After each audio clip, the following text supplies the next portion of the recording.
Doctor Bharat Bhushan ji जिंदाबाद, doctor Bharat Bhushan ji जिंदाबाद, MLA Kathua जिंदाबाद, एमएलए कठुआ जिंदाबाद। यहाँ स्वागत है और साथ में हमारे कठुआ की शान डॉक्टर हरदेव गुप्ता जी भी हमारे साथ हैं।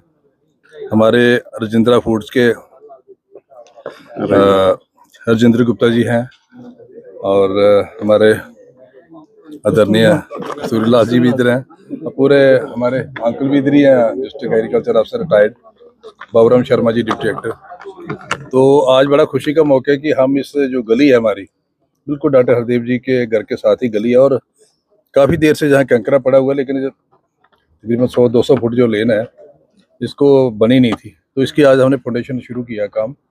इसके लिए तकरीबन को 11 लाख रुपया एमएलए सीडीएफ से दिया था। और इसके साथ साथ दूसरी गली हम जहां हमारा एग्रीकल्चर कम्प्लेक्स है, हार्टिकल्चर का ऑफिस है, एक वहां गली बनी हुई है, उसका भी उद्घाटन करने जा रहे हैं। तकरीबन दोनों मिला के तकरीबन 25 लाख रुपए के काम है ये, जिनका आज उद्घाटन और फाउंडेशन रख रहे हैं। और जैसा आपको पता है कि कठुआ के विकास के लिए जितने भी प्रयत्न हो सकते हैं वो सारे कर रहे हैं और उसी की ये कड़ी में आज हमारा प्रयास है कि कठुआ में लोगों को बेहतर सुविधाएं मिले, उसी चीज़ को ध्यान में रखते हुए ये काम उठाया गया।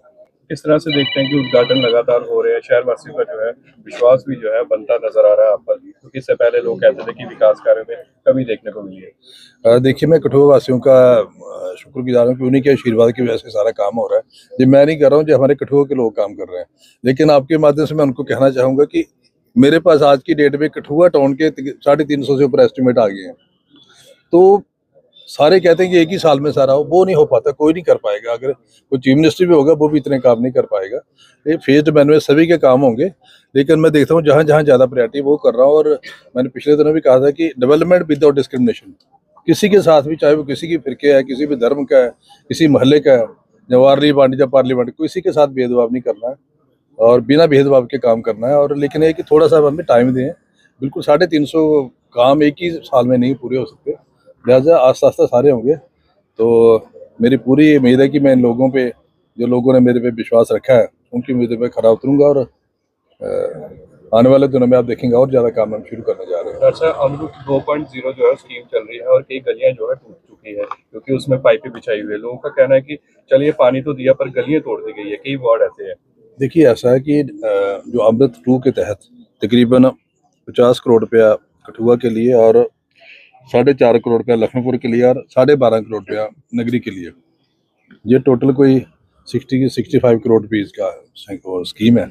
लेकिन पानी की भी बड़ी प्रॉब्लम है, उसके लिए अगर खुदाई नहीं करेंगे तो पाइपें कैसे डालेंगे।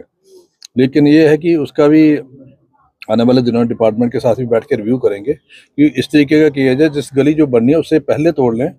गली बनने के बाद तोड़ना तो डबल एफर्ट हो जाएगा, वो पैसा भी वेस्टेज आएगा और लोगों को भी परेशानी रहेगी। ये कोशिश रहेगी आइंदा से कि कम से कम वहाँ ना तोड़े जहाँ पहले पाइपें पड़ गई हैं, पाइपें पहले डालें, उसके बाद गली बनाएं। तो ये थोड़ा सा कोऑर्डिनेशन की मैं देख रहा हूँ कि कमी है पीडब्ल्यूडी और इसमें जल शक्ति डिपार्टमेंट में। उनके मिलके करना चाहिए कि जहाँ हमने पाइपें लें करनी, आप पहले हमें पाइपें डालने दें, उसके बाद रोड का काम करें। और जहाँ जहाँ उन्होंने कर दिया काम जो वहाँ द्वारा कम से कम उसका बराबर तो करें, वो भी लोगों का आने जाने में परेशानी होती है। तो ये डिपार्टमेंट को देखना चाहिए इसका, तो वो भी देखेंगे कौन वहाँ वायलेट कर रहा है, उसका भी देखेंगे किस तरीके से।